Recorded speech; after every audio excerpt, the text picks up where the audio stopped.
तो बच्चों आज हम शुरुआत कर रहे हैं आपके एनसीईआरटी का चैप्टर नंबर 13 दैट इज स्टैट। तो स्टैट से पहले मैंने कितने चैप्टर्स आपको करवा दिए मैं जल्दी से बता देता हूँ। My dear students, surface area volume area related to circle, ये दोनों चैप्टर्स हमारे कंप्लीट हैं। फाइनल में इनका जो वेटेज है 10 मार्क्स है। एपी हो चुका है 4 मार्क्स का। Trigonometry and application of trigonometry ये भी कंप्लीट हो चुका है 12 मार्क्स। और कोऑर्डिनेट ज्योमेट्री मेरा लास्ट चैप्टर यही था जो अभी कंप्लीट किया है। एक ही इसका मैंने लेक्चर बनाया जिसमें 11 क्वेश्चंस करवाए हैं। दे आर वेरी इंपॉर्टेंट, को कर लेना। 6 मार्क्स इनका वेटेज है। तो देखिए यहाँ 1 2 3 4 5 6 चैप्टर आपको कंप्लीट करवा दिए गए हैं और टोटल वेटेज इनका 32 मार्क्स बैठ रहा है। तो अभी हम शुरुआत कर रहे हैं स्टैट। स्टैट के बाद प्रोबेबिलिटी आएगा। तो स्टैट और प्रोबेबिलिटी का जो वेटेज है ये है टोटल 10 मार्क्स। स्टैट 6 मार्क्स का रहेगा, प्रोबेबिलिटी 4 मार्क्स की रहेगी। तो 10 मार्क्स आपके, ऐसा मान के चलो जितना भी ये सिलेबस आपका मैथ्स का जिसमें आपके 14 चैप्टर्स आते हैं, तो ये सबसे इजी वाले चैप्टर्स हैं। स्टैट एंड प्रोबेबिलिटी सबसे इजी वाले। इसमें हर बच्चा, मैक्सिमम हर बच्चा 10 मार्क्स बना ही लेता है। तो मेरे बच्चे ये चैप्टर क्योंकि बहुत इजी हैं तो मन लगा के इनको करना, ताकि अगर आपको लग रहा है कहीं से स्कोरिंग मेरी किसी चैप्टर में जा सकती है तो भैया ये वाले चैप्टर्स परफेक्ट कर लो। इनसे कहीं पर भी ऐसा नहीं कि कोई मार्क्स डिडक्ट हो जाएगा। हो सकता है ट्रिग्नो का कोई क्वेश्चन जिसमें आप फंस जाओ या ट्राइंगल में फंस जाओ। ये ऐसे चैप्टर्स हैं, वेटेज इनका बराबर का ही है। अब देख लो यहाँ पर स्टैट आपका 6 मार्क्स का और आपका ट्रिग्नोमेट्री वो भी 6 मार्क्स का ही है। वेटेज दोनों का सेम है, लेकिन डिफिकल्टी लेवल ट्रिग्नोमेट्री में ज़्यादा है, स्टैट में तो है ही नहीं डिफिकल्टी लेवल। तो मेरे यहाँ पर स्टैट के 2 ही लेक्चर बनेंगे। आज के लेक्चर में मैं आपको जितना भी स्टैट में फॉर्मूले हैं और हर एक फॉर्मूले पे एक बेसिक क्वेश्चन वो करवाऊंगा कि फॉर्मूला अप्लाई कैसे करना, उसमें टर्म्स क्या होती हैं जो फॉर्मूले के अंदर टर्म्स हैं, वो सारी चीज़ें मैं आपको आज करवा दूंगा। कॉन्सेप्ट बेस्ड आज लेक्चर है, this is very important lecture. इसको ज़रूर देखो, इसके नोट्स बनाओ। जो क्वेश्चंस मैं आपको करवाऊंगा टोटल 5 क्वेश्चंस होंगे। 3 मीन पे होंगे। तीनों फार्मूले में आपसे डिस्कस करूंगा। मीन का जो पहला फॉर्मूला डायरेक्ट मेथड, उसके बाद assumed mean method and step division method. बहुत से बच्चों को डाउट रहता है sir step division method syllabus में है या नहीं। बट ऐसा कुछ भी नहीं है कि मेंशन है कि सिलेबस में है या नहीं, आपको कर लेना चाहिए। जो बहुत बड़ी बड़ी कैलकुलेशन क्वेश्चन के अंदर आती है मीन निकालते वक्त, तो स्टेप डिविजन मेथड ही आपको हेल्प करता है। So my dear students, step division method आपको जरूर करना है। तो 3 क्वेश्चन आपके मीन के रहेंगे, एक मोड का और एक मीडियन का। जो भी इन फॉर्मूलों में टर्म्स हैं उसको अच्छे से मैं समझाऊंगा, आपने मेरे साथ नोट करना है। फाइनल में स्टैट का जो वेटेज है 6 मार्क्स का रहेगा मेरे प्यारे बच्चे। Stat is very easy chapter. So first let's understand the formulas. मेरे प्यारे और दुलारे बच्चों, सबसे पहले हम मीन के 3 फॉर्मूले लिखेंगे और इसके अंदर जो टर्म्स है मैं आपको समझाऊंगा जब मैं क्वेश्चन सॉल्व कर रहा हूँ। सबसे पहला जो फॉर्मूला है, मीन को हम पहले तो एक्स बार से डिनोट करते हैं। सबसे पहला फॉर्मूला है summation F I X I divide by summation F आई। अब ये जो साइन है सिग्मा बोलते हैं, इसका मतलब होता है प्लस हो रहा है, जो आगे टर्म लगी वो प्लस हो रही है, ठीक है। इस मेथड को बोलते हैं direct method. It is direct method. लिखिए मेरे साथ, नोट्स बनाइए ये। दूसरा फॉर्मूला है A summation F I D I divide by summation F I. इसमें हम यहाँ पे ज़रूर आपको बताएंगे कि what is this D I. हर एक ऑब्जर्वेशन में से ए माइनस करना है और ये ए अज्यूम्ड मीन होता है। क्वेश्चन करेंगे तो आपको समझा देंगे। इस मेथड का नाम है assumed mean method. Assumed mean method. इसके बाद तीसरा फॉर्मूला है A plus summation F I U I divide by summation F I.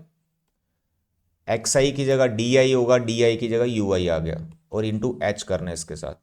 इसमें आपका जो यू आई है हर एक ऑब्जर्वेशन में से अज्यूम्ड मीन माइनस करनी है डिवाइड बाई एच, या फिर इसको ऐसे बोल सकते हैं डी आई अपॉन एच।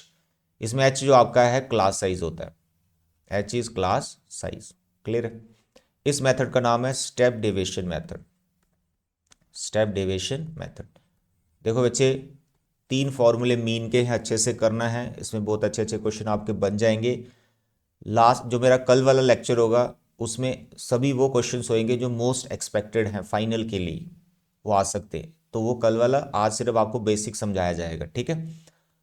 ये हो गया आपका मीन के 3 फॉर्मूले। सेकंड फॉर्मूला मोड का। Very easy. मोड का फॉर्मूला आपके पास है L plus F1 minus F0 two time F1 minus F0 minus F2 into class size. तो यहाँ पर बहुत सारी टर्म्स हैं, टोटल 5 टर्म्स हैं। L है, F1 है, F2 है, F0 है, H है, ठीक है। 1 2 3 4 और 5 ये टर्म्स है। ये क्या होती है टर्म्स? जब मैं क्वेश्चंस करवाऊंगा ये पूरी की पूरी टर्म्स में यहाँ पे एक्सप्लेन करूंगा, इनको कैसे फाइंड किया जाता है, कैसे आपको समझनी है ये टर्म्स, ठीक है। This is a formula for mode. अब इसमें याद करने में अगर आपको दिक्कत आ रही तो मेरे बच्चे ये याद रखिए, एल अलग से प्लस होता है, इसको मल्टीप्लाई या माइनस मत कीजिए, एल अलग से प्लस रखना है। ऊपर वाला टर्म है F1 minus F0, F1 minus F0, नीचे वही उतार दो F1 माइनस F0, इसके साथ 2 लगा दो और यहाँ पर F2 लगा दो, ठीक है। कोशिश करो इसको याद करने की, याद आपको ही करना है बच्चे, into class size. Next formula बच्चे मीडियन का। मीडियन में भी एल होता है अलग से, प्लस यहाँ पे रहता है n/2 minus C F divide by F into class size. इसमें भी आपके पास टर्म्स आ रही हैं, एल आ रहा है, n/2 आ रहा है, सी एफ आ रहा है, एफ आ रहा है और एच आ रहा है। इसमें भी आपके पास टोटल 5 टर्म्स हैं। ये क्या टर्म्स हैं, कैसे ढूंढनी है, सब अभी एग्जाम्पल में आपको समझाता हूँ। आपके सिलेबस में यही फॉर्मूले हैं, इसके अलावा आपने कोई फॉर्मूला और नहीं करना है। एक फॉर्मूला आपने और ध्यान में रखना है, इन तीनों में एक रिलेशन है, mean median and mode, empirical relation इसको बोलते हैं। यहां पर आपको रिलेशन इस तरह से याद कर रखना है, मोड आप लिखो पहले और इसको लिखो 3 मीडियन माइनस 2 मीन, ठीक है। ये फॉर्मूला याद रखना है। कैसे रखना आपने याद, जैसे देखो 1 किसके इक्वल होता है, यहां बताता हूं। ऐसे इसको याद रखो, नहीं है तो आप ऐसे लिखो 3 माइनस 2 कितना होता है 1, ऐसे होता है ना, 3 माइनस 2 इज 1। 3 के साथ जो आपने लिखना है वो मीडियन लिखना है, मीडियन। 2 के साथ आपको मीन लिखना है और 1 के साथ आपको मोड लिखना है। कैसा भी आप ट्रिक बना सकते हैं, तो 3 में से 2 गया 1, 3 median minus 2 mean is equal to mode, mode is equal to 3 median minus 2 mean. Median में से मीन माइनस हो रहा है, ऐसे याद रखो, मीडियन में से मीन माइनस हो रहा है और मोड इंडिपेंडेंट है, इसमें कोई भी कॉलम भी नहीं बनता क्वेश्चन करते वक्त, अलग से इसका फॉर्मूला भी है, तो मोड आपको सेपरेट रखना है। तो mode is equal to 3 median minus 2 mean, हो गया याद। तो एक रिलेशन है जो एमसीक्यू में आ सकता है, प्लस ये फॉर्मूले मैंने आपको बता दिए, 3 फॉर्मूले मीन के, 2 फॉर्मूले मोड और मीडियन के, टोटल है 5 फॉर्मूले।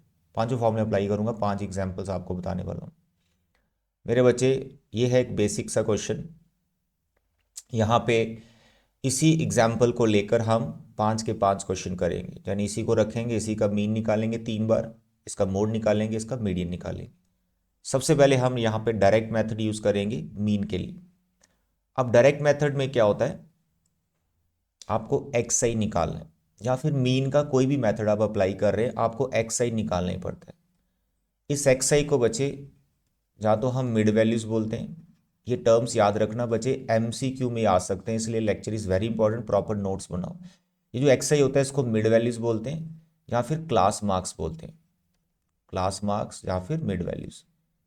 ये हर एक क्लास इंटरवल का एवरेज होता है। ये जो आपको दिख रहा है इसको क्लास इंटरवल्स बोलते हैं, ग्रुप्स बने हुए हैं, ग्रुप डेटा है ये। तो यहाँ पर आपको xi कैसे निकालना है, हर एक क्लास इंटरवल का जो एवरेज होता है वो आपको लिखना है।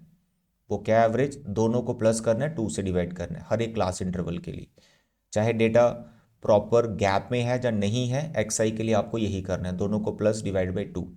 तो जैसे 45 और 55 को आप प्लस करो, माइंड में कर सकते हो या रफ में कर सकते हो कि सर 45 और 55 इसको मैं प्लस कर रहा हूँ, 5 और 5 10, 1 5 और जो 9 10, 100 आ गया। इसको आप 2 से डिवाइड करो, ये फिक्स है, 2 से ही डिवाइड करना होता है। तो यहाँ पर आपके पास कितना बना 50। फिर उसके बाद आपको हर बार दोनों को प्लस करके 2 से डिवाइड करने की जरूरत नहीं है। आप ये देख लो ये जो क्लास इंटरवल्स है इनमें प्रॉपर गैप है या नहीं, यानी एक फिक्स गैप है कि नहीं। तो आप देखें 10 का गैप चल रहा है, तो ये जो xi जो मिड वैल्यूज क्लास मार्क्स आप निकाल रहे हैं ये भी 10 के गैप से ही चलेंगे। तो इसलिए हर बार प्लस डिवाइड बाई 2 नहीं करना, जब यहाँ पर गैप इक्वल ना हो, ऐसा होता है कई बार, ठीक है, तो आपको फिर इंडिविजुअल हर बार प्लस करके 2 से डिवाइड करना पड़ेगा। तो यहाँ पर हम जल्दी से लिख लेंगे 60, यहाँ पे लिख लेंगे हम 70, यहाँ पे हम लिख लेंगे 80 और यहाँ पे लिख लेंगे 90। तो ये आपके एक्स आई आ गए, ठीक है। जस्ट अ मिनट, मैंने ये सॉल्व कर भी रखा है, साथ साथ में चेक भी करेंगे कैलकुलेशन पूरी। तो ये आपका टोटल एक्स आई आ गया। डन, फर्स्ट स्टेप क्लियर हो गया। अब क्योंकि हम डायरेक्ट मेथड यूज कर रहे हैं तो आपको बस एक कॉलम और बनाना है, लास्ट कॉलम एक और बनाना है, जिसमें आपको फ्रीक्वेंसी को हर एक क्लास इंटरवल, हर एक ये मिड वैल्यू से मल्टीप्लाई करना है। और आपको सम सिर्फ उसी का चाहिए होता है जिसमें एफ दिख रहा है, यानी फ्रीक्वेंसी दिख रही है, इसमें भी दिख रही है और इसमें भी दिख रही है, इनका सम चाहिए होता है। तो पहले आप एफ आई और एक्स आई को मल्टीप्लाई करेंगे। 5 3 50, इसको मल्टीप्लाई करो 600, इसको मल्टीप्लाई करो 770, इसको मल्टीप्लाई करो 64, 9 3 27। जब आप इनको प्लस करेंगे तो टोटल आएगा 2430। ये आप प्लस कर सकते हैं बड़े मजे से, ठीक है। तो डायरेक्ट मेथड में बस इतने ही कॉलम्स बनते हैं, दो कॉलम आपको गिवन रहेंगे, एक आपको क्लास बा का कॉलम बनाना और एक एफ आई एक्स आई का। उसके बाद आप डायरेक्ट मेथड यूज कर सकते हैं। हाँ, फ्रीक्वेंसी का टोटल भी करना है तो इसको प्लस करेंगे तो 35 आए। तो by direct method what is mean, summation F I X I divide by summation F I. तो 2430 is this summation F I X I, और फ्रीक्वेंसी का जो टोटल है 35। आप इनको डिवाइड करें और डेसिमल के बाद अप टू 2 डिजिट तक जाएं, ये ध्यान रखें। जैसे इसका जो आंसर आएगा इट इज 69.428 है, ठीक है ऐसे। तो आप इसको अप्रॉक्स कर सकते हो 69.49, दैट्स ऑल। तो this is the mean of this data, clear है। बाकी इसमें डिटेलिंग बहुत है, डेटा अनग्रुप्ड होते हैं, ग्रुप्ड होते हैं, फ्रीक्वेंसी डिस्ट्रीब्यूशन क्या है, बहुत सारी चीज़ें। तो चैप्टर की थ्योरी जरूर पढ़ लीजिएगा, इस चैप्टर की स्पेशली, कोई भी एमसीक्यू वहाँ से बन सकता है। मैं भी आपको करवाऊंगा बाद में, लेकिन पहले आप ये 2 लेक्चर अच्छे से प्रिपेयर करें। माय डियर स्टूडेंट्स, ये होगा आपका डायरेक्ट मेथड। अब इसी क्वेश्चन को फिर से सॉल्व करेंगे बाय अज्यूम्ड मीन मेथड। उसमें क्या होता है, ये जो एक्स आई है ना, एक्स आई, बहुत से बच्चों को ये डिफिकल्ट लगते हैं कि सर मुझे बहुत टाइम लगा एफ आई और एक्स आई को मल्टीप्लाई करने में। तो क्योंकि टाइम ज़्यादा लग रहा है तो इसलिए एक और मेथड निकाल दिया गया, जिससे हमारे जो एक्स आई हैं इनको हम डेविएट कर देंगे, यानी इनको चेंज कर देंगे और ये एक अलग नंबर में चले जाएंगे जो कि सिंपल नंबर होंगे, ईजी नंबर होंगे, जिससे आपको फ्रीक्वेंसी से मल्टीप्लाई करने में और आसानी लगेगी, जल्दी हो जाएगा, टाइम कम लगेगा। तो इसलिए एक नया मेथड अज्यूम्ड मीन मेथड। फिर से आप क्लास इंटरवल बना सकते हैं, फिर से आप फ्रीक्वेंसी बना सकते हैं, फिर से आप एक्स आई निकालेंगे। अब एक्स आई का काम नहीं रहेगा, एक्स आई को हम डेविएट कर देंगे किस में, डी आई में। तो डी आई कैसे निकाला जाता है, हर एक ऑब्जर्वेशन में से अज्यूम्ड मीन माइनस करेंगे, वेरी सिंपल। और उसके बाद एक्स आई का रोल खत्म और एफ आई और डी आई को मल्टीप्लाई करेंगे, इन दोनों को प्लस करेंगे, इन दोनों को प्लस करेंगे। क्लास इंटरवल आप देख लें 10 के गैप से चल रहा है, 45 to 55, 45 to 55, 55 to 65, 65 to 75, 75 to 85, 85 to 95, 95 ठीक ही है, यस। फिर है 3 10 11, 3 10 11 ये फ्रीक्वेंसी है, एंड 8 3, 8 एंड 3। आगे आ गया एक्स आई, एक्स आई वैसे ही जैसे निकाला, दोनों को प्लस डिवाइड बाई 2, तो कितना आया था 50 पहला नंबर, और उसके बाद 10 के गैप से चल रहा है। Is it clear. अब क्या हुआ, बच्चों को लगा डिफिकल्ट एक्स आई, सर तो बहुत डिफिकल्ट है, टाइम ज़्यादा लग रहा है डायरेक्ट मेथड में। तो भैया ऐसा करते हैं, इसको हम डेबिट कर देंगे। अब यहाँ पर एक टर्म आ गई ए होता है बच्चे अज्यूम्ड मीन। अब ये अज्यूम्ड मीन क्या होता है, जो एक्स आई है ना, एक्स आई मिड वैल्यूज, उसी में से एक नंबर को सिलेक्ट करना होता है, उसी को हम अज्यूम्ड मीन में बोलते हैं। अब वो नंबर कौन सा सिलेक्ट करना है, आप कोई भी सिलेक्ट करते हैं, आप फर्स्ट भी ले सकते हैं, आप लास्ट भी ले सकते हैं, कोई भी ले सकते हैं। लेकिन फर्स्ट लास्ट या कोई ऐसे ही नंबर लेने से कैलकुलेशन में ज़्यादा फर्क नहीं पड़ता। मानो पहला वाला नंबर मैं ए रख लेता हूँ, आंसर आपका परफेक्टली आ जाएगा, लेकिन उतना फ़ायदा नहीं होगा आपकी इजी कैलकुलेशन के लिए, टाइम फिर भी लगेगा। इसलिए हमेशा क्या करते हैं, जो एक्स आई है उनका जो सेंट्रल वैल्यू होता है, बीच वाला वैल्यू, वो लेना होता है। उससे क्या होता है, ऊपर वाले कुछ नंबर माइनस के, नीचे वाले नंबर कुछ प्लस के आ जाते हैं, कैलकुलेशन थोड़ी जल्दी हो जाती है, क्लियर है, कुछ टर्म कैंसिल भी हो जाती है। इसलिए हमेशा जो ए लेना है, जो एक्स आई दे रखे है उसके बीच का नंबर ले लो। जैसे यहाँ पे 70 है, अगर बीच में 2 आए तो कोई भी ले लो, कोई फर्क नहीं पड़ता 10th क्लास में, ठीक है। तो आप कोई भी ले सकते हैं, आप यहाँ पे 70 को ए रख लेंगे। क्लियर हो गया। तो अभी आप क्या करेंगे, हर एक ऑब्जर्वेशन यानी जो एक्स आई है इसी में से इस 70 को माइनस करेंगे। जैसे 50 में से मैं 70 माइनस करूंगा, मेरा -20 आ जाएगा। 60 में से 70 माइनस करूंगा, -10 आ जाएगा। यहाँ पे 0 आ जाएगा। यहाँ पे 80 में से 70 गया, 10 आ जाएगा, और यहाँ पे 20 आ जाएगा। उसके बाद आपका एक्स आई का रोल खत्म हो चुका है। अब आपने एफ आई और डी आई को मल्टीप्लाई करना है। फ्रीक्वेंसी हर बार इनटू होगी, ये ध्यान रखिएगा। तो यहाँ आ गया 3 2 6, यहाँ पर बन गया -100, यहाँ पे आ गया 0, यहाँ पे आ गया 80, 3 2 60। तो देखो ये कैलकुलेशन आसान हो गई। क्यों, देखो 60 60 वैसे ही कैंसिल हो गया, 100 बच रहा है और 80 बच रहा है, तो यहाँ पे -20 आ गया। तो इससे क्या फ़ायदा हुआ, आपके जो कैलकुलेशन है उसमें कम टाइम लगा। तो इसलिए अगर आपको लग रहा है यार मेरे एक्स आई बहुत बड़े बड़े हैं, फ्रीक्वेंसी भी बहुत बड़ी बड़ी है, टाइम बहुत लगेगा, तो आप अज्यूम्ड मीन मेथड को अप्लाई कर सकते हैं। लेकिन फिर भी अगर आपको ये डी आई बड़े नंबर दिख रहे हों, क्वेश्चन में बड़े नंबर आ रहे हों, इसका भी तोड़ है स्टेप डिविजन मेथड। ये नंबर इतने छोटे हो जाएंगे, मज़ा ही आ जाएगा आपको, बहुत कम टाइम लगेगा। तो देखें यहाँ पर अभी हम फिर से मीन निकालेंगे। क्या था formula, A plus summation F I D I divide by summation F I. This is the basic formula of assumed mean method. बस आप इसमें वैल्यू डाल दो। ए कितना था 70 डाल दिया, प्लस एफ आई डी आई का टोटल -20 लिख दिया, और फ्रीक्वेंसी का टोटल 35। तो आएगा 70 माइनस है, प्लस इंटू माइनस माइनस हो जाएगा। इसको कैंसिल वगैरह करेंगे, 5 से कैंसिल होता है। हाँ, तो ये आ गया 4/7। तो ये भी बन जाएगा आपका 70 माइनस 4/7। एलसीएम ना लें, कोशिश करें इसी को डेसिमल में रखें।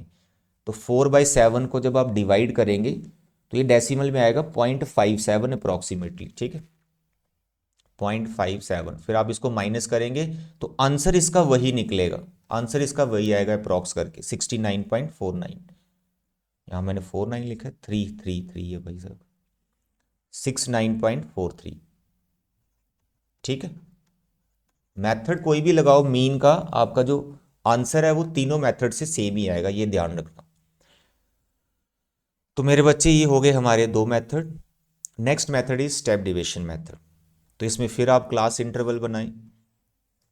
हमने लिया है ये 45 से 55, 45 to 55, 55 to 65, 65 to 75, 75 to 85, 85 to 95। Frequency हम ले लेंगे, उसके बाद एक्सआई लेंगे। ये 3 बनाने एक्सआई डिफिकल्ट लग रहा है तो हम स्टेप डिविजन के हिसाब से यूआई निकालेंगे। तो फ्रीक्वेंसी थी हमारी 3 10 11, 3 10 11 8 एंड 3, ठीक है, और इसका टोटल था हमारा 35। इसके बाद हम एक्सआई मिड वैल्यूज दोनों का सम डिवाइड बाई 2। तो पहला आया था 50, फिर 60, फिर 70, फिर 80, फिर 90।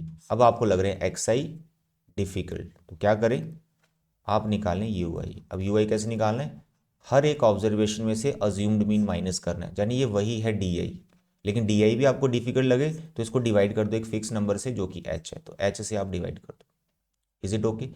अब आप देखेंगे अज्यूम्ड मीन तो यही लेना है, यहाँ पे 0 आएगा तो यहाँ -1 आएगा, यहाँ -2 आएगा, यहाँ 1 आएगा, यहाँ 2 आएगा।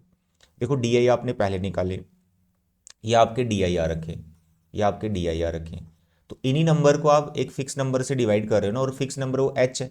अब एच क्या चीज़ है, क्लास साइज। एच क्या चीज़ है, क्लास साइज। तो सर ये क्या होता है क्लास साइज, मेरे बच्चे जो एक्स आई दिख रहे हैं ना, इनमें जो फिक्स गैप चल रहा है, अगर ये फिक्स गैप ना हो, अगर ये फिक्स गैप ना हो तो फिर एच क्या लेना, अगर स्टेप डिविजन से करना हो, फिर आप एच एक ऐसा नंबर लेते हैं जो मैक्सिमम डी आईज को डिवाइड कर रहा हो, मतलब डेसिमल्स ज़्यादा ना आए, ज़्यादा जो डी आई डिवाइड हो जिस नंबर से, वो एच ले सकते हैं।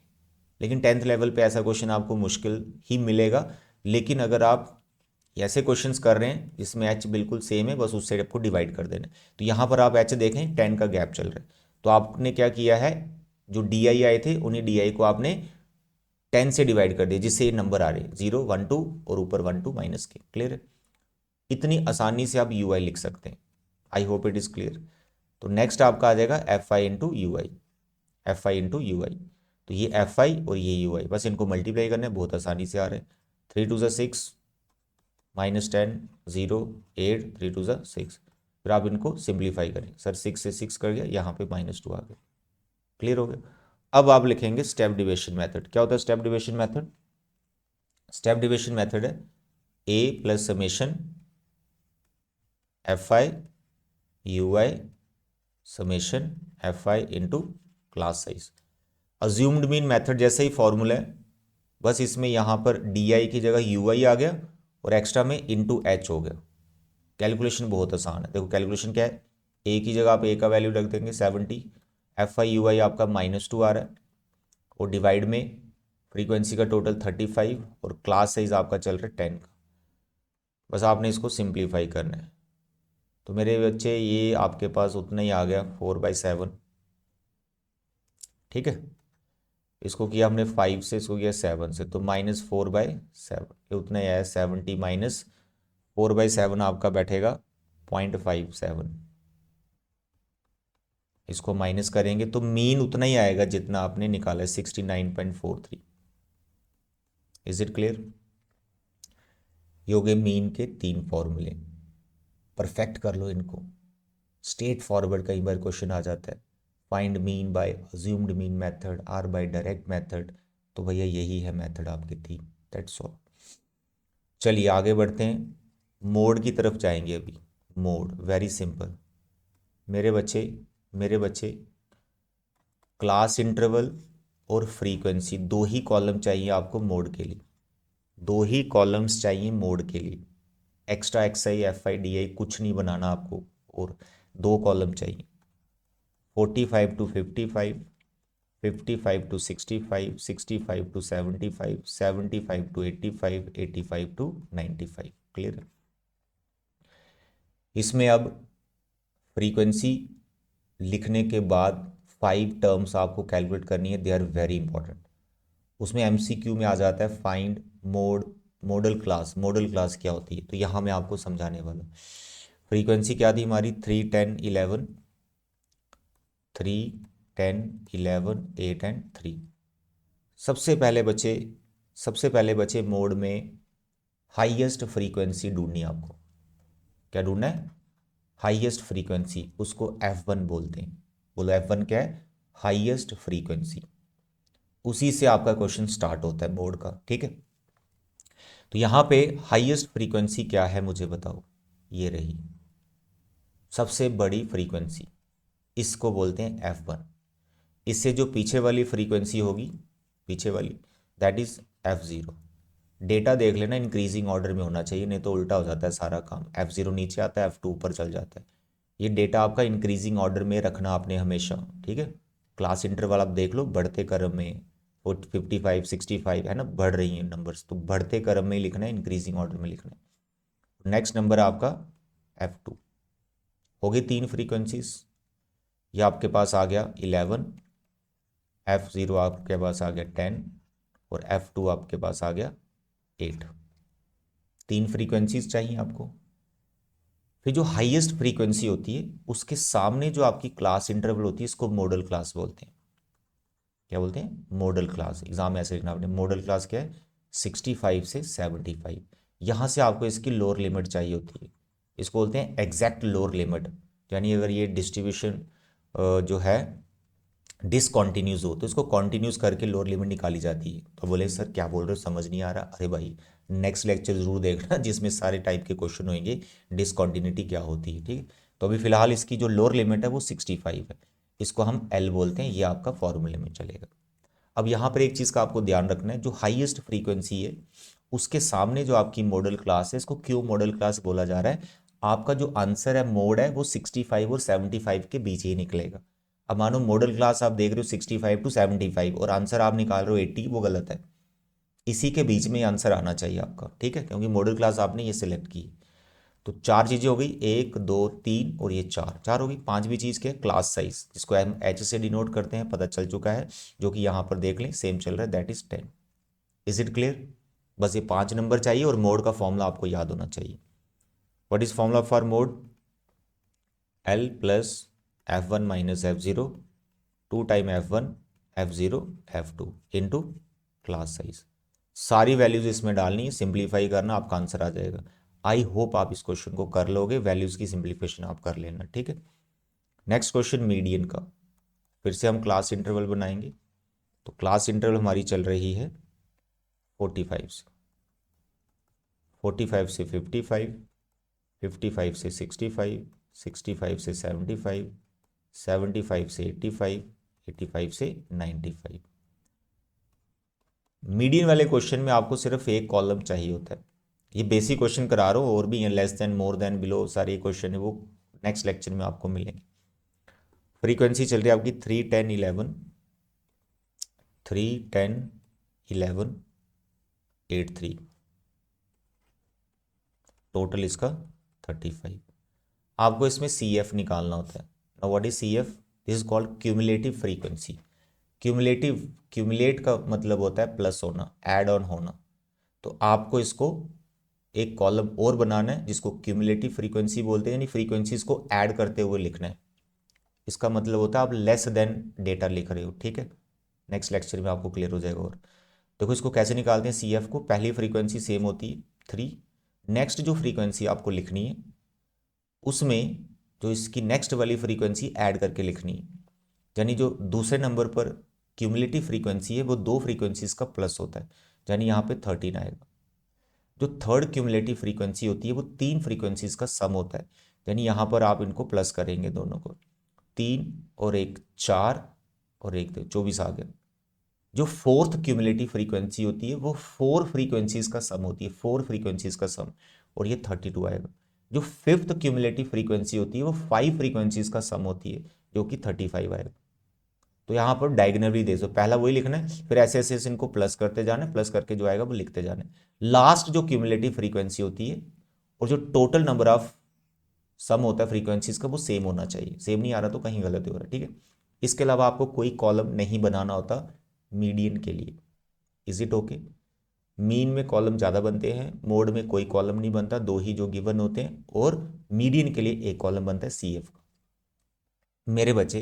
मेरे बच्चे अब आपको मीडियन कैसे फाइंड करना है, दैट इज वेरी इंपॉर्टेंट। बड़ी कंफ्यूजन होती है, सारी कंफ्यूजन आपकी दूर हो जाएगी, ध्यान से सुनो मेरे बच्चे। एक्चुअली मीडियन का ये मतलब होता है बिल्कुल एग्जैक्ट सेंट्रल वैल्यू, यानी 50% डेटा ऑब्जर्वेशन एक मीडियन से एवब होते हैं और मीडियन से बिलो होते हैं। 50% एवब मीडियन, 50% बिलो मीडियन। एग्जाम्पल से समझाता हूँ। यहाँ कितने बच्चे हैं टोटल, इसको आप फ्रीक्वेंसी को टोटल नंबर ऑफ स्टूडेंट्स मान लो, ये 35 स्टूडेंट्स है। तो मैं 35 स्टूडेंट्स को अरेंज करूंगा, एक लाइन में खड़ा कर दूंगा। फिर मैं आपको पूछूंगा मिडल में जो बच्चा आया उसकी पोजीशन बताओ। तो 35 स्टूडेंट्स हैं, तो मिडल में कौन सा बच्चा आया, 17th पोजीशन पर जो बैठा हुआ है। 16 बच्चे, नहीं 17, 17.5, ठीक है।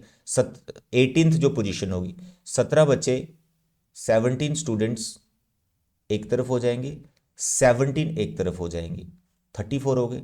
तो बीच में जो बच्चा आया वो 18th आया। तो 18 जो होता है वो मिड वैल्यू होती है, ठीक। तो ऐसा ही मीडियन होता है, आपको मिडल वैल्यू को पकड़ना है, उसकी मदद से आपका मीडियन निकलेगा। आपको समझ आ रहा है मैं क्या बोल रहा हूँ? व्हाट इज मीडियन, पहले ये समझो। मीडियन एक ऐसी ऑब्जर्वेशन है, मीडियन एक ऐसी ऑब्जर्वेशन है 50% डेटा उस ऑब्जर्वेशन से एवब होता है और 50% उससे बिलो होता है। Is it okay?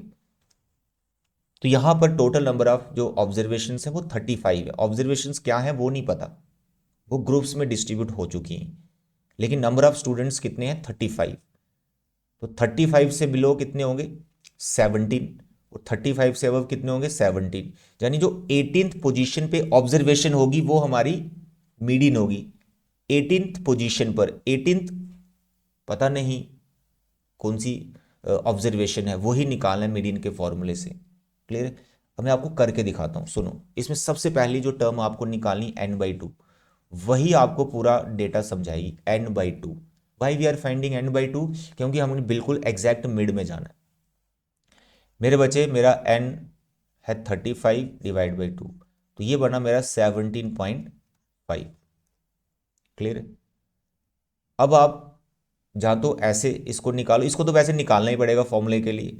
या फिर जो मैं समझा रहा हूँ वैसे सोचो कि जो मिडल में ऑब्जर्वेशन है वो आपका मीडियन है और टोटल ऑब्जर्वेशन है 35, मिडल में आ रहा है 18वां बच्चा। अब सुनिए, क्यूमुलेटिव फ्रीक्वेंसी में देखना है ये कितने स्टूडेंट्स हैं 3, ये कितने 13, यानी आप काउंटिंग कर रहे हो नंबर ऑफ स्टूडेंट्स की, ये 13 है, ये कितने स्टूडेंट्स हैं 24। आपको कौन सा बच्चा चाहिए 18th, 18वां बच्चा चाहिए। तो 24 तक आप काउंटिंग कर चुके हो, तो 18वां बच्चा तो इसी में छुपा होगा ना कहीं, यानी इसके सामने जो क्लास इंटरवल है वो आपकी मीडियन क्लास बन जाएगी। अगर मैं बोलूँ 13, ये नंबर 13 क्या रिप्रेजेंट कर रहा है, ये रिप्रेजेंट कर रहा है कि अभी तक आपने टोटल जो ऑब्जर्वेशन काउंट की है वो 13 ऑब्जर्वेशन काउंट की, तो आपको कहाँ तक जाना है 18th ऑब्जर्वेशन तक जाना है। तो आप 13 के बाद करेंगे 14, 15, 16, 17, 18, तो 18 तो 24 के अंदर ही फॉल करेगा ना। तो मेरे बच्चे यहाँ तो डायरेक्ट सोच लो कि मिडल में पहुंचना है तो उसमें कौन सी क्यूमुलेटिव फ्रीक्वेंसी आएगी। दूसरा रास्ता आप n/2 निकालो, 17.5 आया। इससे जस्ट एवव जो क्यूमुलेटिव फ्रीक्वेंसी होगी उसके सामने जो क्लास इंटरवल होगी वो मीडियन क्लास होती है। मैं लिख के बताता हूं। जैसे ही आपने n/2 निकाला फिर आपको ये लिखना है the cumulative frequency just greater than, बहुत होंगी इससे बड़ी 32 भी है, 35, जस्ट ग्रेटर मतलब पहला बड़ा number. The cumulative frequency just greater than 17.5 is what 24। और इसके बिल्कुल सामने जो क्लास इंटरवल है वो आपकी मीडियन क्लास बन जाएगी। मीडियन क्लास 65 से 75, ऐसा आप लिख सकते हैं। क्लियर? तो ये है आपकी टोटल कैलकुलेशन जिससे आपको मीडियन क्लास मिलती है। अगर आप ऐसे देसी तरीके से समझ गए कि मिड में जाना है, मिड में जो नंबर आएगा उसके सामने वाली मीडियन क्लास होती है। नहीं तो आप ये लैंग्वेज को पकड़ो, इसको समझो मैंने क्या लिखा है। The cumulative frequency just greater than 17.5, यानी जो n/2 आया हाफ, उसे जस्ट जो सी एफ है उसको देखो। इसका रोल कोई नहीं है 25 का, 25 का फॉर्मूले में कोई रोल नहीं है, कहीं 25 मत लिखना गलती से भी, 25 का कोई रोल ही नहीं है फॉर्मूले में। आपको सिर्फ ये मीडियन क्लास देती है कि जो half of the observation I n/2 जो आया उससे जस्ट एवव जो सी एफ होगा वो 24 आया, उसके सामने जो क्लास इंटरवल है वो मीडियन क्लास है। That's all. आई होप अभी तक आपको समझ आ गया। तो जैसे ही मीडियन क्लास मिला आपको इसकी लोअर लिमिट मिल गई 65, तो ये एल आपको चाहिए। n/2 तुम निकाल चुके हो, आपने एल निकाल लिया।